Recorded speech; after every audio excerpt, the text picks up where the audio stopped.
নমস্কার বন্ধুরা, আজ আমি আপনাদের সাথে উচ্ছে বা করলা দিয়ে নতুন স্বাদের ভীষণ টেস্টি একটা রেসিপি শেয়ার করব। তেঁতুর কারণে আমরা অনেকেই করলা খেতে পছন্দ করি না, কিন্তু আজকের এই রেসিপিটা বানালে একটুকু তেতো হবে না। আর বন্ধুরা, এইভাবে একবার বাড়িতে বানিয়ে দেখুন, আমি গ্যারেন্টি দিয়ে বলতে পারি বাড়ির ছোট থেকে বড় সবাই চেয়ে চেয়ে খাবে। আর গরম ভাত হোক বা রুটি, পরোটা সবকিছুর সাথে এটা সার্ভ করতে পারবেন। তো বন্ধুরা, কথা না বাড়িয়ে চলুন রেসিপিটি শুরু করা যাক। তো বন্ধুরা, রেসিপিটা শুরু করার জন্য প্রথমে গ্যাসের ওভেনে একটা কড়াই বসিয়ে বেশ কিছুটা জল গরম করে নিয়েছি। এখন এর মধ্যে দিয়ে দেব 250 গ্রাম করলা। করলা আপনারা চাইলে এখানে কম বেশি করে নিতে পারেন। তার সাথে নিয়ে নেব দুটো বড় সাইজের পাকা লাল টমেটো। টমেটোর মুখটা ছুরি দিয়ে একটু কেটে দিয়ে দিচ্ছি, এতে করে কিন্তু খোসাগুলো অনেক সুন্দরভাবে উঠে আসে। এর সাথে দিয়ে দিলাম একটা মিডিয়াম সাইজের গোটা আলু। আলুটার খোসা আমি ছাড়িয়ে নিয়েছি। আলুটা চাইলে আপনারা স্কিপ করতে পারেন, কিন্তু করলার সাথে আলুটা রান্না করলে রান্নাটা ভীষণ টেস্টি হয়। আর দিয়ে দিলাম একটা গোটা রসুন, 4-5টার মতো শুকনো লঙ্কা। আপনারা যে যেরকম ঝাল খেতে পছন্দ করেন সেই অনুযায়ী শুকনো লঙ্কার পরিমাণটা কম বেশি করে নেবেন। সবশেষে দিয়ে দিলাম একটা 1.5 ইঞ্চির মতো আদার টুকরো আর অল্প একটু হলুদ গুঁড়ো। এবার হাই ফ্লেমে সমস্ত কিছু সেদ্ধ করে নেব। তবে করলাটা কিন্তু অতিরিক্ত সেদ্ধ করা যাবে না, 30 বা 40% মতো করলাটা সেদ্ধ করে নিতে হবে। তবে করলা সেদ্ধ হতে হতে আমার টমেটো, রসুন, আদাও সেদ্ধ হয়ে যাবে, আলুও সেদ্ধ হয়ে যাবে। তবে খেয়াল রাখতে হবে করলাটা যাতে খুব বেশি সেদ্ধ না হয়, তাহলে কিন্তু রান্নাটা পারফেক্ট ভাবে তৈরি করা যাবে না। এবার 4 থেকে 5 মিনিট একটা ঢাকনা দিয়ে সমস্ত কিছু সেদ্ধ করে নেব। তো 5 মিনিট পর দেখুন ঢাকনাটা তুলে নিলাম। করলা, আলু সবকিছু ভালো মতো সেদ্ধ হয়ে গেছে। গ্যাসের ফ্লেমটা অফ করে দিলাম। এবার জল থেকে টমেটো, করলা, আলু সবকিছু তুলে নেব। তো সবকিছু জল থেকে তুলে নিয়েছি। এবার এটাকে একটা প্লেটে রেখে ভালো মতো ঠান্ডা করে নেব। করলা, আলু খুব ভালো মতো ঠান্ডা করে নিয়েছি। এবার করলাগুলো একটা ছুরি দিয়ে গোল গোল করে কেটে নিচ্ছি। খুব বেশি মোটা বা খুব বেশি চিকন করে কাটবেন না, মিডিয়াম সাইজের করে গোল গোল করে পিস পিস করে কেটে নিতে হবে। তো করলা গোল গোল করে কেটে নেওয়া হয়ে গেছে। এখন আলুটাকেও করলার মতো করে কেটে নেব।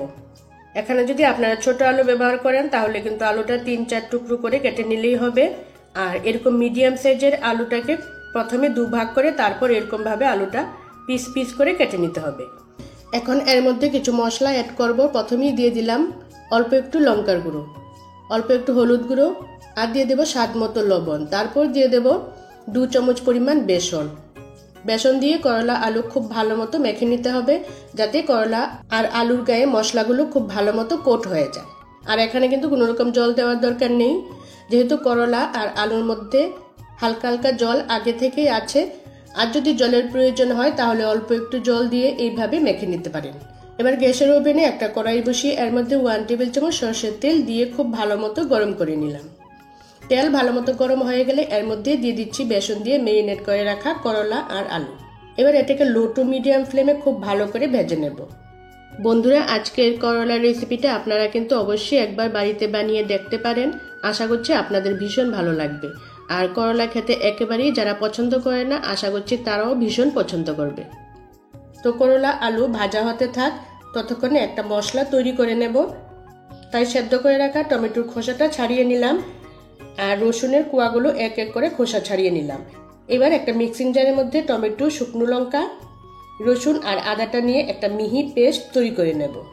তো দেখুন মশলাটা আমার তৈরি হয়ে গেছে। এদিকে করলা আর আলু খুব ভালো মতো ভাজা হয়ে গেছে। লো ফ্লেমে এগুলোকে খুব ভালো মতো ভেজে নিয়েছি। এইভাবে করলা আর আলু ভেজে গরম গরম ভাতের সাথে খেতে পারবেন, দারুণ টেস্টি লাগে খেতে। তবে এটা দিয়ে আজকে আমি গ্রেভি বানাবো, তাই করলা, আলু একটা প্লেটে তুলে নিলাম। এখন এই কড়াইয়ে আরো 1 টেবিল চামচ সরষের তেল গরম করে নিলাম। পুরো রান্নাটা আমি সরষের তেলেই করব, কারণ এই রেসিপিটা সরষের তেলেই খেতে বেশি ভালো লাগে। তেল গরম হয়ে গেলে এর মধ্যে দিয়ে দিলাম 1/2 চামচ গোটা জিরে। জিরেটা একটু ভাজা ভাজা করে এর মধ্যে দিয়ে দিলাম পেঁয়াজ কুচি। 3টে মিডিয়াম সাইজের পেঁয়াজ আমি একটু বড় বড় করে কুচিয়ে নিয়েছি। এবার পেঁয়াজটা ফোড়নের সাথে লাল লাল করে ভেজে নিচ্ছি। বন্ধুরা, আপনারা এই রেসিপিটা নিরামিষভাবে করতে পারেন, তবে সেই ক্ষেত্রে পেঁয়াজ রসুনটা বাদ দিয়ে দেবেন আর আদার পরিমাণটা একটু বাড়িয়ে দেবেন। তো 1 থেকে 1.5 মিনিট পেঁয়াজটা লাল লাল করে ভেজে নিয়েছি। পেঁয়াজের কালারটা দেখুন চেঞ্জ হয়ে গেছে। এখন এর মধ্যে দিয়ে দিলাম মিক্সিং জারে করে রাখা টমেটো, আদা, রসুন আর শুকনো লঙ্কা বাটা। এবার বাটা মশলাটা একটু পেঁয়াজের সাথে নাড়াচাড়া করে মিশিয়ে নিচ্ছি। এখন এর মধ্যে দিয়ে দেব স্বাদ মতো লবণ। আগে আমরা লবণ ব্যবহার করেছি, সেটা মাথায় রেখে লবণটা এর মধ্যে দিয়ে দেবেন। আর দিয়ে দিলাম অল্প একটু হলুদ গুঁড়ো। এবার মশলাটাকে খুব ভালো করে কষিয়ে নিতে হবে যতক্ষণ না এর থেকে তেল সেপারেট হচ্ছে। তো 3 থেকে 4 মিনিট মিডিয়াম ফ্লেমে মশলাটা খুব ভালো করে কষিয়ে নিয়েছি। দেখুন মশলা থেকে তেল সেপারেট হয়ে গেছে। এখন এর মধ্যে দিয়ে দেব ভেজে রাখা করলা আর আলু। এবার মশলার সাথে এগুলোকে খুব ভালো করে নাড়াচাড়া করে মিশিয়ে নিচ্ছি। বন্ধুরা, আজকের রেসিপিটা আপনাদের কাছে কেমন লাগলো কমেন্টস করে জানাতে ভুলবেন না। ভালো লাগুক বা খারাপ লাগুক, ভালো লাগলে প্লিজ একটা লাইক দিয়ে দেবেন। তো প্রায় 2 মিনিট মশলার সাথে করলা আর আলু ভালো মতো কষিয়ে নিয়েছি। এবার এর মধ্যে দিয়ে দেব পরিমাণ মতো জল। যেহেতু রান্নাটা আমি গ্রেভি বানাবো তাই এখানে 1 কাপ পরিমাণ জল দিয়ে দিলাম। এবার জলের সাথে সব উপকরণ মিশিয়ে নিলাম। তারপর একটা ঢাকনা দিয়ে হাই টু মিডিয়াম ফ্লেমে 3 থেকে 4 মিনিট রান্নাটা করে নেব। তো ঠিক 4 মিনিট পর ঢাকনাটা তুলে নিলাম। এবার এর মধ্যে দিয়ে দেব অল্প একটু গরম মশলার গুঁড়ো আর দিয়ে দেব ম্যাগি মশলা। এই 5 টাকার ম্যাগি মশলাটা দেখবেন রান্নায় একদম ম্যাজিকের মতো কাজ করবে। পুরো তরকারির টেস্টই চেঞ্জ হয়ে যাবে, দারুণ টেস্টি লাগবে, বাচ্চারাও দেখবেন চেয়ে চেয়ে খাবে। তো গরম মশলা আর ম্যাগি মশলাটা খুব ভালো করে নাড়াচাড়া করে মিশিয়ে নিলাম। বাস এইভাবে তৈরি করে নিলাম করলার দারুণ টেস্টি রেসিপিটি। বন্ধুরা, এইভাবে করলা রান্না করলে দেখবেন বাড়ির সবাই চেটেপুটে খেয়ে নেবে, আর বাড়ির ছোট থেকে বড় সবাই এটা দিয়েই পুরো ভাত খেয়ে নেবে। এটা এতটাই টেস্টি হয় খেতে। তো বন্ধুরা, আশা করছি সবার খুব ভালো লেগেছে রেসিপিটি।